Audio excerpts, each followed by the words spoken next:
Okay, stick with me. So, all right, so my name's Dan O'Neill, and I am running to be your next state representative. And a state representative, sure.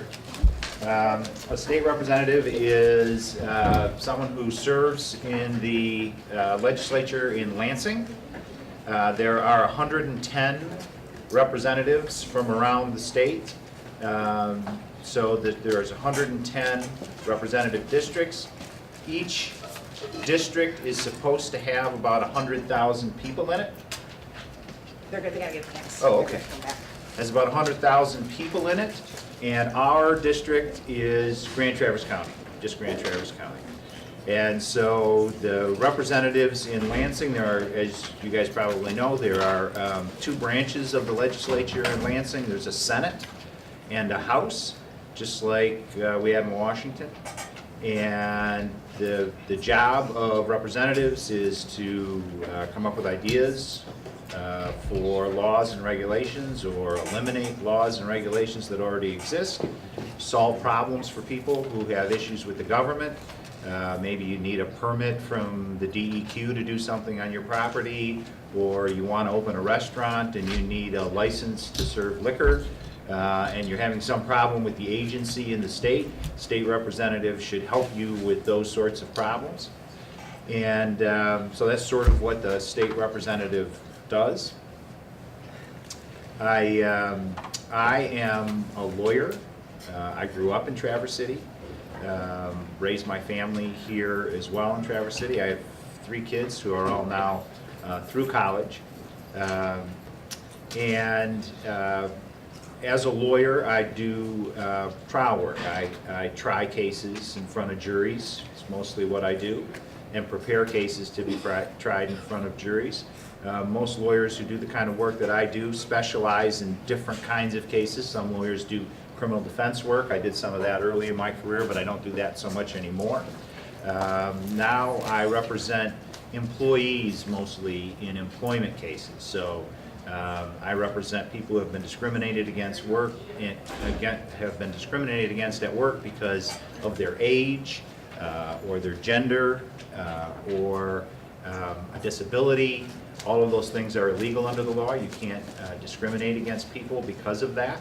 And so if someone's been discriminated against, they come to see me, and we go over their case, and if they have a case, I take it, and I take that case to court. And there's also a whole set of rules, that both federal rules and state rules, that dictate the relationship between employers and employees, how much you have to pay them, when they're entitled to a break, how much of a break they're entitled to, what you can withhold from their check, all those sorts of things. And so if employers break those rules, I bring claims on behalf of employees for those.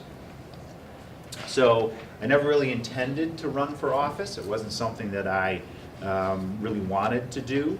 I've worked on campaigns in the past of candidates that I thought would do a good job. I've also worked for different organizations that are involved in politics. I was on the board of an organization called Common Cause Michigan.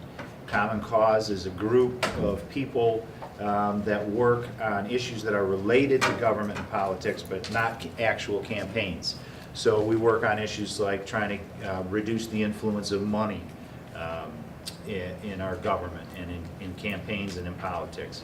We work on issues like transparency and ethics in government, trying to make sure that government follows rules of ethics and transparency so that the people have an understanding of what's happening in their government, and they're trying to make sure that there aren't influences in the government that we're not aware of. We also work on ballot access to make sure that everybody has access, has a right to vote, and has an opportunity to vote. So Common Cause works on those sorts of things, and I did work with those organizations, but didn't really want to run myself. And then I looked around at where we are as a state and some of the problems that I see that are not being addressed in our state, and I thought, I just can't sit here anymore. I have to get up and try to do something about it. And so that's when I decided to run for office. And there are a lot of problems that we have in the state that I think we need to address. including just sort of how we do things in the state, how you know, the process for electing people, and I think that needs to change to become more fair. I think that we need to do things to get more people involved in the process, make it easier for people to vote, decrease the influence of money in our politics, I think is a really important thing that we need to do in this state. And that's just sort of the structure of government, and I'm glad to talk about all those things with you. I'm glad to answer questions about that if you have any. I'm glad to answer questions about campaigns and how they work if you have any. But the issues that I think are the most important for us to deal with now are, number one, education. I'm sure that you guys are working very hard in school and feel like you're getting a good education. And as compared to 50 years ago, you are getting a terrific education. But as compared to other kids in the country, the fact of the matter is, you're not getting as good of an education. You're not doing as well as other kids in the country. And we need to change that, because there's no reason that you, kids in this state, shouldn't get the best education in the country as far as I'm concerned. And the data indicates that you are not. And so we need to fix that. We also need to protect our environment. We need to protect this place and every place in Michigan, because I feel as though folks from my generation have an obligation to hand to you a place that's better than was handed to us by our parents. Because I feel like my parents and my grandparents worked very hard to hand us a place that was better than that was given to them by their parents. Every generation, I think, has an obligation to improve the place, right, and to protect the place, to make sure that what's special about northern Michigan is still there when you have children and grandchildren. And I think we're doing a terrible job at that in terms of our state government. You also live in a state that is ranked dead last in the country in terms of ethics and transparency, meaning that we haven't adopted the rules in Michigan which would make it possible for you to understand how laws are made, who influences the people that make them, right? That we don't have very good lobbying disclosure laws. So if someone gives something of value to an elected official, we don't have a good system for making sure the elected official reports that so that you can understand who influenced an elected official. And we also don't have very good rules on allowing us to get the documents that our lawmakers have looked at or were provided before they made the laws. And those can be really, really important if we want to understand why they made the laws. So there are a number of things that we need to do to make sure the government is more open and transparent. And the reason that that's really important is because when people feel like they don't understand how rules got made, how laws got made, they feel like they don't really have very much input into the system. They don't have control over the system. And when they feel like they don't have control over the system, they're less likely to participate in the system. They're less likely to get involved in campaigns, and they're less likely to vote. And when that happens, then their interests don't get served by the government. And so the government then starts to serve the interests of fewer people, and that causes even more people to feel like they don't have a voice and not participate. Before long, government's just serving the interest of this very narrow group of people, and that doesn't serve us well. Because what happens is when people get left out of the process, then their needs are not recognized and not met. And what happens then is things like education aren't a priority, and so we don't do as well as in education. And things like water systems, right? Those things don't get looked at, and pretty soon kids in Flint have lead in their water, and it's not safe to drink the water that's coming out of their tap. And so those are the things that happen when fewer people participate in the system. And I just want to tell you guys, one of the reasons we're doing this unit is because only 30% of people 18 to 29 voted in 2016. 30% of people in that generation.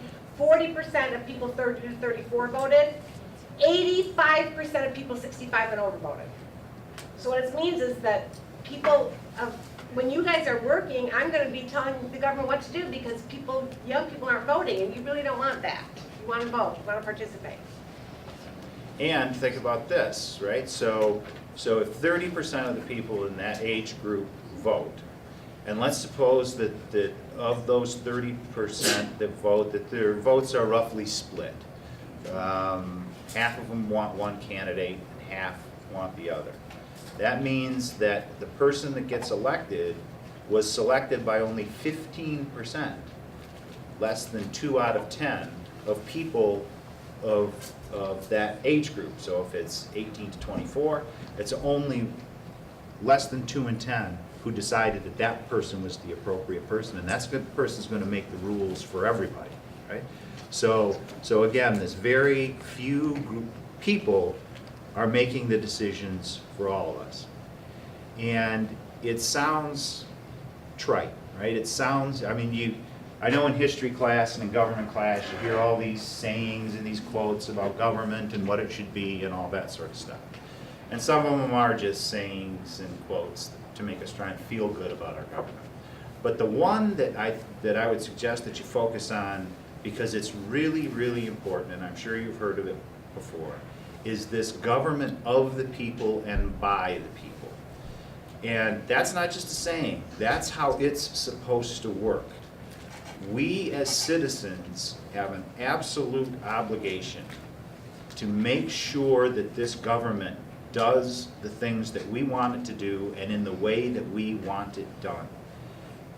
And we have an obligation to each other to make sure that if it veers off track and is not acting the way we want it to act, it's not representing the values that we want it to represent, then it's our job, not the politician's job, but our job as citizens to make sure that it gets back on track and begins to reflect our values. And if your values are clean water and good education and fair and open government, then right now in this state, your values are not being reflected in the government.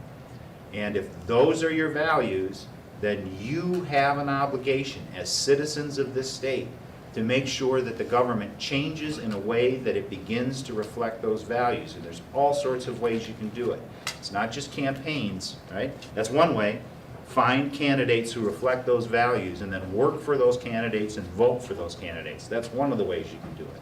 But there's all sorts of other organizations, ways you can organize to influence the government to make sure. And it's not just a good idea. And it doesn't just serve your own interests, right? It doesn't just, I know you want a clean bay to swim in, but that's not the only reason that it's important to participate. It's important to participate because you need to make sure all the time that this government works right. Because if it's not working right, when there's a problem and you see it, you won't be able to influence the government if the rules aren't in place to allow that to happen. So the reason that I decided to do this, because I just thought I just couldn't sit here anymore. And the reason that I'm here today is because I hope to convince you all that you just can't sit here anymore either. And that you need to get, now many of you are probably involved, but if you're not, you need to get involved. And there's, even though you can't vote yet, there's all sorts of ways that you can influence elections, even though you can't vote. You can talk to people, right? You can talk to people about the issues. You can become educated about the issues. You can work on campaigns, that you don't have to be 18 or an eligible voter to work on campaigns. And you can talk to your friends about it, right? And make sure that your friends know how important it is. How important it is that we're all involved in making these decisions together, and that we're moving forward together to solve problems, because really in the final analysis, what this is all about is all of us coming together and planning together for the future that we want. But saying this is what we want our state to look like, this is what we want our city to look like, this is what we want our county to look like, these are the rules that we think are appropriate to live by, and making those decisions together, right? The more people we have in the process, the more people's interests are represented in that group, the better those decisions will be, when they're made. And here's the other great thing about it, right? The more people that you get involved in the discussion of how we should move forward, what the path is that we want to move forward, people who are involved in that discussion then are willing to work to make it happen. Because the easiest thing for people the easiest way for people to avoid working to make it happen is to say, nobody asked my opinion in the first place if this was the way we should do this, so no thank you, I'm not going to help make it happen. But when people are involved at the outset and we ask for their opinions, then they buy into the process. And we need everybody to work together if we're going to solve our problems, because we're not all working together now, and we can see the results. We're not doing very well. So, How many of you are 14? Okay, those youth that are 14, in the next midterm elections, 4 years from now, you will be able to vote. And if Mr. O'Neill wins, and there's a 3-term limit, he would be running in that election. So it's important that you guys are informed. okay. Questions? I Questions already saw for your me? hand up there, Trey. Yeah. So I was kind of wondering how you said that you're not getting as good of an education as other people. Why is that? There are a number of reasons. That's a great question. There are a number of reasons for that. But first, let me tell you why I think that. Okay? Because the first question is, how do we measure that? How do you measure if someone's getting a good education or not? And there are all sorts of ways to do that. There's this standardized testing that you guys have all been having to go through, and unless we change something, we'll continue to have to go through for a long, long time. And that's one measure, but people who are experts on education sort of agree that that's not a very good way to test how well you're doing. So what they look at is percentage they look at things like reading scores, math scores, all those sorts of things. They look at how many people will go on to education after high school, and that's not just college, that's also trade schools, vocational schools, those sorts of things. How many people, when they leave high school and go into those programs, will complete the programs? How many are really ready to start college or a trade school or a vocational school when they come out of high school? And then there's a couple other factors, but that's how they look at it. And when you use those measurements, we're just not doing as well as other states. In fact, we're 42nd out of 50 states. And the other states that have sort of joined us in the bottom 10, most of those are getting better. They're moving up. And we're not. Michigan's moving down. And so one of the things I think makes sense to do is look at the states that are doing well, right?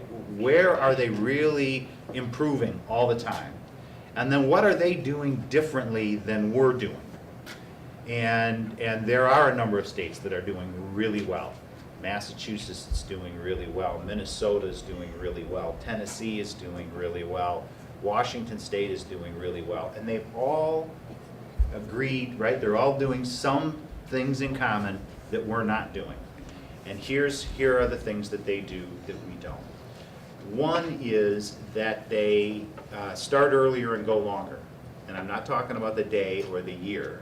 I'm talking about you start at age 2 in these other states, and you go at least 2 years past 12th grade, and that's free public education the entire time. So public school starts at age 2, and it goes on past 12th grade, and it just works. When you start early and go longer, it just works. They also fund schools differently. They spend more on education than we do, and they fund it in a different way than we do, and that works. And then they tie the social services from the community into the school in a much more significant way than we do, so that if you have people who are struggling in school, maybe you already have the resources in the community to help a family or a student with a particular problem.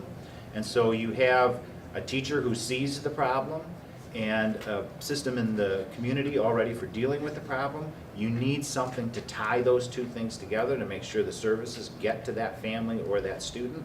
And typically that's a social worker in the school. And we don't do nearly enough of that in Michigan. And then we have in Michigan a charter school system that isn't really serving us very well. So some schools now in Michigan, some charter schools are for-profit charter schools, meaning they're run by a corporation, and the corporation earns a profit out of running a school. And those schools are all funded by taxpayers. It's all tax dollars, it's all public money. And for-profit charter schools exist in other states as well. But nationally, the percentage of for-profit charter schools is about 16% of the charter schools in the country are for-profit. In Michigan, it's 80%. We have more for-profit charter schools than anywhere else in the country, and it's just not serving us well. Minnesota is a great example. If you want a charter school in Minnesota, you're more than welcome to have one. Folks in the community want a different focus on education, to do things differently, you can have a charter school. But you can only have a charter school if you need a new school in your community. You can't have a charter school that will cause empty desks in a public school. And it's because both schools are funded by the taxpayers, and you just can't afford to have half-full schools. So we can't afford to have half-full schools. So we need to change, I think, the charter school system. We need to change the way that we fund schools. We need to start earlier and go longer, start earlier in life and go longer in life, and then we need to tie social services to schools. And all of those things aren't just great ideas, they're in place in other states and they're working. And there was a report put out about 2 years ago by Governor Snyder called the 21st Century Education Report. And every one of the things that I just talked about are recommendations in that report. And in that report, it talks about the fact that these aren't just good ideas, these are things that have been proven to work, and we need to start right away. We can't wait. And so far, none of those things have been adopted. So that's one of the reasons that I'm running for office, because we just can't wait anymore. We've got to make these changes, I think. I have two questions. Sure. How will expanding free public education help future generations? So, that's a great, the question was, how will expanding public education help future generations? One thing you might want to address, Dean, is a lot of them were concerned because they don't think they learn anything at 2 years old. So the fact that preschool actually is very beneficial, and you do learn things even if you don't remember learning it. Yes. So, and so that's absolutely true. And look, so I am not an expert at education. I'm a lawyer. And so I've never spent any time learning how to educate kids, and I haven't ever spent a day in my life trying to teach a class. So folks like me, I think if they're sensible, rely on people like this to tell us what works and what doesn't. And there are all sorts of studies out there that show when you start early, at age 2, people just do better in school. When you start at a younger age, reading goes up, math goes up, everything goes up. It just works. Now let's talk about why public education is better for society. There are a number of things that we've all agreed to do over the years, right? We've come together as a community and we've said, you know what, this is a good idea and we're going to do it. For example, we've said we all need a fire department, right? Everybody's house is at risk. If there's a fire, we need a fire department to come and put out the fire. So we all put in, right? We all contribute and we have a fire department. We all agreed we need a police department. So we all agreed to pitch in, we all equally share the costs, and we have a police department. We also have the same agreement when it comes to schools. Long, long time ago, we had this agreement among ourselves, and we said, we're going to have schools so we can educate kids, and we're going to make sure that every child, regardless of disability or learning disability or physical disabilities, every child in our community is going to get the best education that we can give them, right? And every child is going to have an equal shot at that education, right? We're not just going to give it to wealthy families, we're not just going to give it to influential families. Everybody gets the same shot at education because everybody will then have the same opportunity to succeed. You are better off if the person sitting next to you gets a great education. And here's why. Because if you get sick and you go to the emergency room, the doctor that's at the emergency room is going to do a better job of taking care of you if he or she has a great education. if you are building a house and you want an electrician to do the wiring, you're gonna be safer, the wiring's gonna be safer if the electrician that shows up to do it has a great education. Almost everything you do in life, your life is better in your community if the person that builds the roads and design the stoplights and design the sewer system for your town had a great education. So a great education benefits us all. And that's why we had this agreement among ourselves to all pitch in, right, to all fund schools to make sure that, that everybody got a great education and everybody got a great opportunity. In addition to that, these studies are just clear. When education levels go up, incomes go up. People make more money the more education that they've had and the higher quality education that they've had. When incomes go up, tax revenue goes up. We're able to collect more in taxes because our community is more prosperous. And that allows us to build things in our community that we want, take care of our beaches and make sure that the water is clean and all those sorts of things. More education also increases civic engagement. The higher your education level, the more you are likely to vote and participate in politics. And when more people vote and participate in politics, the decisions get better and they serve more people, right? It serves a broader range of people because more people are involved in the process. So it's good for you on a personal level because all the people that you deal with, the better their education is, the safer our community is, and the better the services are that we receive. In addition to that, it helps the whole system because more people participate in it, and that makes sure that everybody's needs and values get represented in the government, and that encourages even more people to participate, and things just work better. Did that answer your question? Okay. You said you had two? Yeah.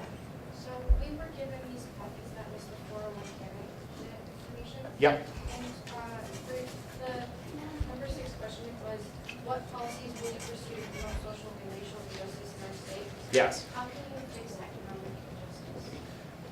Well, there are a number of things that you can do. One is, and the most important, is to make sure that everybody gets a great education, number one. Number two, you have to assure that everybody has an opportunity to participate in the system. You'll also note in there, I talked about the fact that, and this is just true, that in poorer neighborhoods and in minority neighborhoods are the places where you find toxic waste dumps and incinerators. The air quality is worse there than it is in good neighborhood, more wealthy neighborhoods, all right? And that's, to me, that's not just. That's not justice, because if we're gonna do things like produce power, right? Burn coal and produce power, and that's gonna emit things that make us sick, which it does, like mercury and sulfur, that make us sick, and we're all gonna use the power, we're all gonna turn on the lights, then justice demands that we equally share in that burden of creating the pollution that we're creating to create the power. But we don't do that. What we do is we have the people who are the poorest and have the least power bear the biggest price of that pollution, and that's not just. And the solution to that is making sure that those people have an equal voice in the system. And there are all sorts of ways that we've designed to make sure that they don't get a voice in the system. For example, we have a campaign system that relies on money, right, from private individuals who fund our campaign systems. And so if private individuals are funding the campaign system, then the candidates who get elected to office tend to favor the people that have given them the money to get there. And so their interests get served. People in poor and minority communities have less ability to fund political campaigns, and therefore their interests don't get represented in government. In addition to that, there are all sorts of measures, and we've adopted some here in Michigan, to make it more difficult for people to vote who live in poor and minority communities. And so, and I'll give you an example. Here in Traverse City, voting is a fairly easy thing to do. I vote at the Heritage Center over on 6th Street, because I live on 9th Street, and it typically, I don't care what the election is, it typically takes me about 15 or 20 minutes to go in and vote, and I kind of enjoy the process. I see my neighbors, I see some people I haven't seen for a while, and it feels really good to vote. If you live in Detroit or Muskegon or Benton Harbor, the wait times now to vote are about 2 hours. And we eliminated straight ticket voting. I don't know if you're familiar with that. We can talk about that. But we eliminated that 2 years ago. And now they project that it's going to take somewhere between 5 and 6 hours in Detroit and other minority communities to vote. Now, I consider myself a pretty good citizen. But if someone told me I had to stand in line 6 hours to vote, there'd be a lot of days I'm not sure I'm up for that. And there's an awful lot of people who just can't do that. If you work and you have children, you don't have the ability to stand in line for 6 hours. So we need to fix those things to make sure that everybody has a voice in this system and in the decisions that we make, and that will help us correct some of those injustices, yes. Why did they get rid of straight ticket voting? You know what that means, you guys, straight ticket voting? You could just do one little color and you vote straight Republican or straight Democrat. You don't have to go in each single office if you know that's what you want. So it's been eliminated in a number of states, right? So the argument was, so you fill in the Republican dot at the top of the ballot, you know, just like you do on your tests, you fill in the bubble kind of thing. And then that casts a vote for every Republican on the ballot. Or you can fill in the Democratic bubble and that casts a vote for every Democrat on the ballot. So you don't have to go in and vote each race. And their argument for doing that was, well, voters should have to make individual decisions in individual races. And we think that's better for democracy. And I suppose there's an argument that you can make that's true, that people should go in and pick candidates in each individual race. That makes voters be more informed and learn more about the candidates, and that's a good thing. But here's the thing. That argument makes sense in states, and there are lots of states where you can vote by mail, or voting is open for a whole week, right? Instead of just on one day like we have in Michigan. Or you can get an absentee ballot anytime you want, and we don't have that in Michigan. So they don't have those problems with wait times. And the legislature in Michigan, when they removed straight ticket voting, could have made those other changes to our voting system to make sure that they not only didn't impose longer wait times on people, but to eliminate wait times altogether, to give people all sorts of different options, right? We ought to be able to vote online. There's no reason we can't vote online. So in my view, the reason that they did that was because they wanted to make it harder for people to vote. Because it was the Republican legislatures that did this in Detroit and in Muskegon and Benton Harbor, Grand Rapids, Flint, Saginaw. Those are Democratic areas. And so they wanted to make it more difficult for Democrats to vote, and that's why they eliminated straight ticket voting. That's my opinion on why they did it. Okay? Nolan. This is just, I have 2 questions. The first one's a yes or no question. Do you believe in gun rights? Yes. Okay. And my second question is, which one's more important, school safety or gun rights? Gun regulations.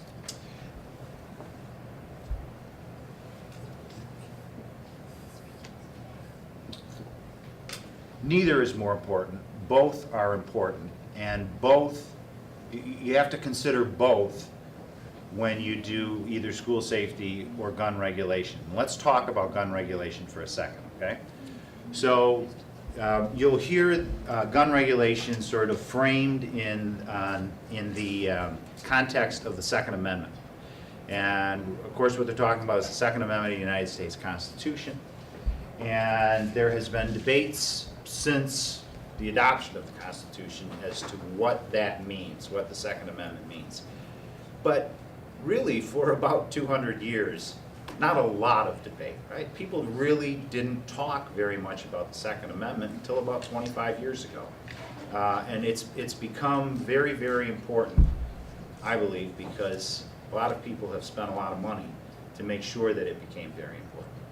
Michigan Constitution also has a provision, much like the Second Amendment in the United States Constitution, which clearly protects some ability of the people to have arms, right? Now, the question is, what does that mean, and how do we deal with that? First of all, it's important to understand that we are running this place, right?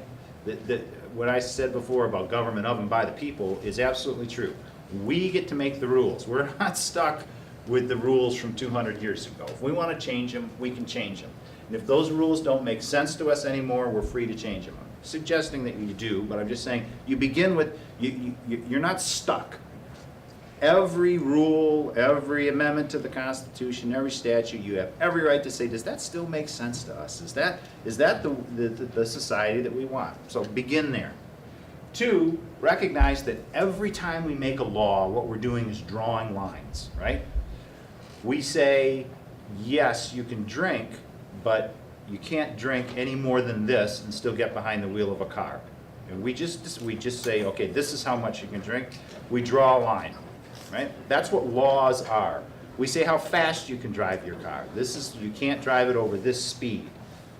Would 2 miles an hour, if the speed limit is 75 on the freeway, would 77 really be any more dangerous? And would 73 really be any safer? Maybe, maybe not, but we draw a line. That's what laws do.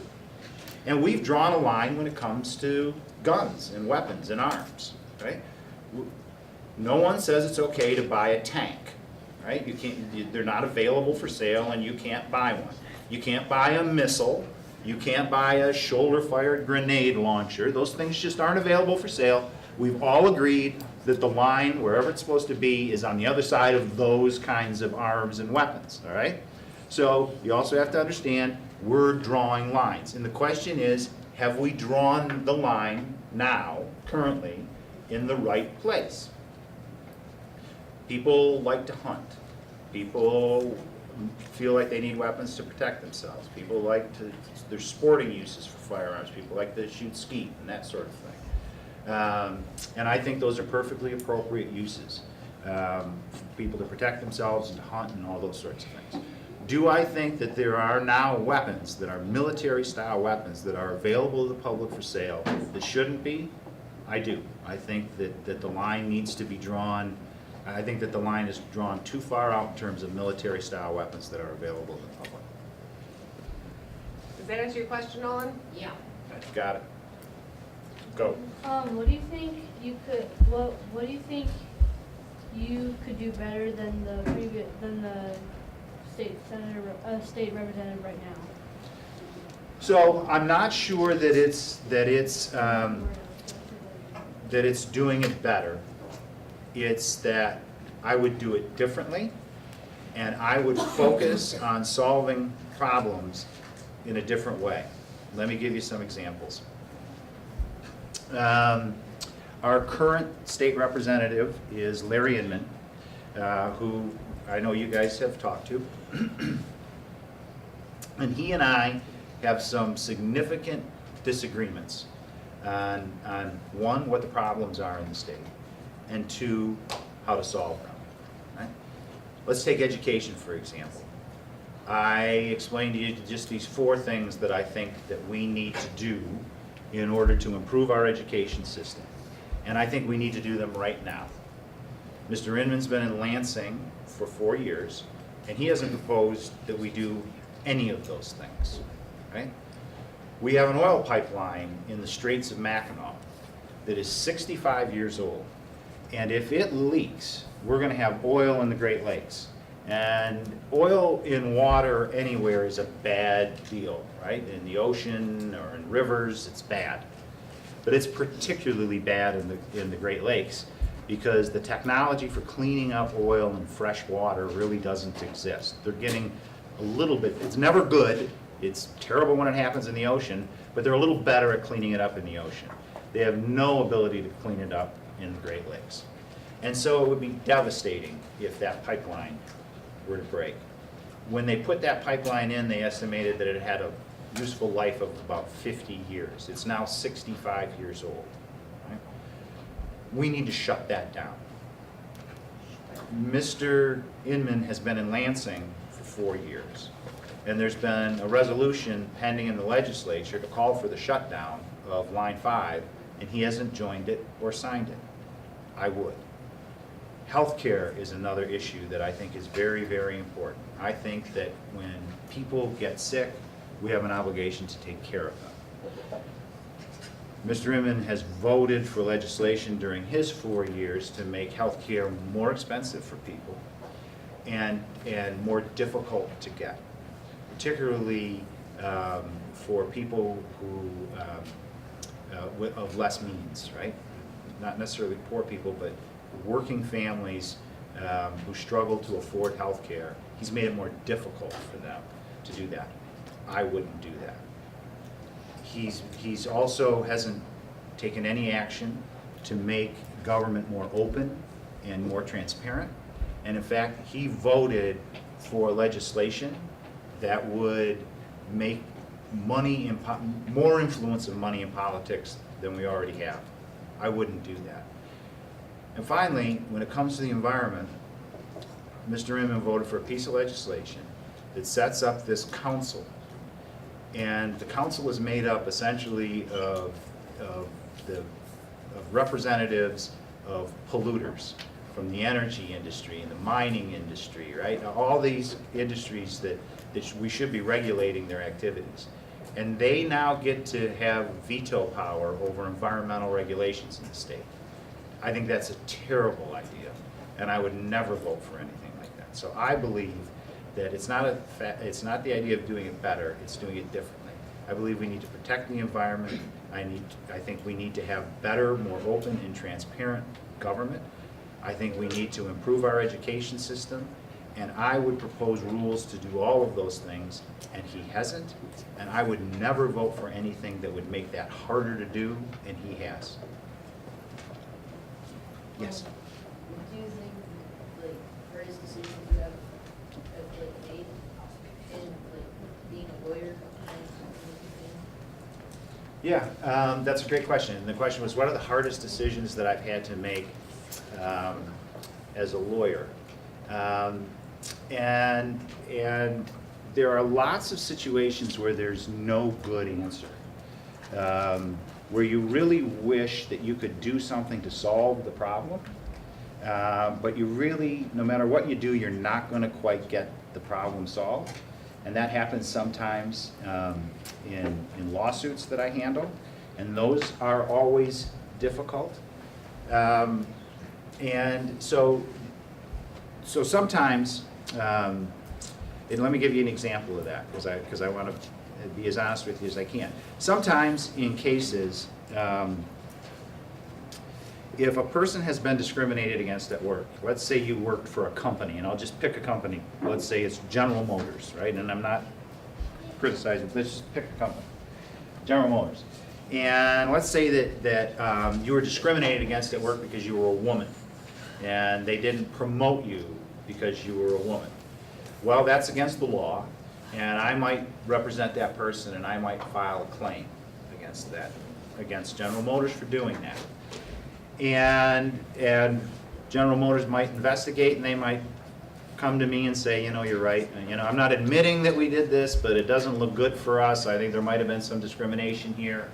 And your client is entitled to some compensation, and we'd like to pay your client for the money that she would have made if we had promoted her in the first place, because now she's earning less money, and we're going to take care of this. But, oh, by the way, if we're going to pay your client this money, we'd like an agreement that she can't tell anybody else about it. Now, this happens all the time. They're called confidentiality agreements. And now, for me, I would like every other woman at GM to know that they were discriminating against women, because I want them to think about, hey, maybe I didn't get that promotion because they're just not promoting women around here. And that would be a good thing for women, it would be a good thing for society, and it'd be a great thing for GM, because they're going to benefit if they promote talented women and they don't discriminate against people based on something as silly as your gender. But my duty is to my client, right? And my client has to feed her family, and she's got kids in daycare, and, right, she needs that money. So the best thing would be for us to be able to tell everybody that it happened. But the best thing for my client is probably not to do that. Those are the sorts of tough decisions that you have to make. Yes? Would you say that education is your top priority? It is, it is, although it's the thing that I talk about the most, but there are other things like protecting the environment that we just can't ignore and have to be done. And the other things I talked about in terms of transparency of government and making sure that everybody gets involved and has a voice and participates, when you fix those things, then education will get better and protecting the environment will get better because there are more people involved in the process, and the more people you have in the process, the more interests that they have, their interests get served. Yes? It's very similar to her question, but you did become state representative. What's the first thing you do? Well, I think the first, and it is similar, and I think the first thing that we need to, that the legislature needs to do is to fix the education system. And then but at the same time, we also need to work very hard on what they call infrastructure spending on roads, and bridges, and really, really important is sewage and water treatment facilities, so that we get back to where we should be in this state in 2018, which is that nobody should ever have to worry that the water that comes out of their tap isn't clean, safe drinking water. I mean, that's just, we thought that was true 100 years ago that we had solved that problem. The fact that we haven't just tells us that we haven't been paying attention and taking care of this place the way that we need to. Go. I know this is a small.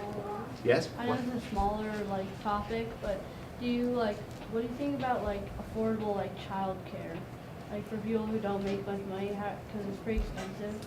It's very expensive, and so here's a great, just stick with me for a second. Here's a great example of how government can do dumb things. In Michigan, we used to have a subsidy for childcare for people who needed help paying for childcare. Subsidy is just a payment that the government gives to people to help them afford things that we think are good for everybody. And we cut it. We slashed it because we said, oh, we need to save money. We spend money on all sorts of things, but for some reason, they thought childcare was a good place to cut it. So we cut by 70% childcare subsidy in Michigan. Now, here's what happens when you do that, right? If you take a parent who can't work because they can't afford childcare, so they stay home. They want to work, but they stay home because they can't afford childcare. The cost to that family, what happens is they typically stay out of the workforce for about 5 years. The cost of that family and the income that parent would have earned and the investment they would have made for their retirement and all those sorts of things is about $400,000. Now that's $400,000 that person would have earned, and they would have spent at the local grocery store and at the gas station and all of these places, which would have provided income for other people. And they also would have paid taxes on that $400,000, which we could have then used to provide subsidies to somebody else who might have been able to get a job and put even more money in the economy. It doesn't help anybody, right? These are what I call investments in people. And investments in people pay off over the long run. They're good for all of us over the long run, and it's short-sighted to cut those kind of subsidies, and I wouldn't do it. You had a question? You guys, we're going to run, the bell's going to ring in a minute, but if you want to stay after and ask your question, you can do that, okay? What should I say? You could ask, I want to hear what you have to say. What's your position on vaccine freedom? So, bell's going to ring. This is sort of a. So I think that people have a choice as to what they want to put in their body or don't want to put in their body. That's where we start. All right, but there are prices to pay for every choice that we make. For the people around you who benefit if you've been vaccinated and you're not going to spread disease to them, they have a right to make rules and say, okay, if you don't want to get vaccinated, you can't come to school. You can't come in a place where you're gonna make me sick and the rest of us sick, all right? I happen to think that those rules make sense. And by the way, I talked earlier about the fact that I'm not an educator, and I have to rely on people who are much smarter about these things than I am, is to set policy. Same thing is true with vaccines and medicine. And study after study has indicated that that's the right way to approach it. Thanks for all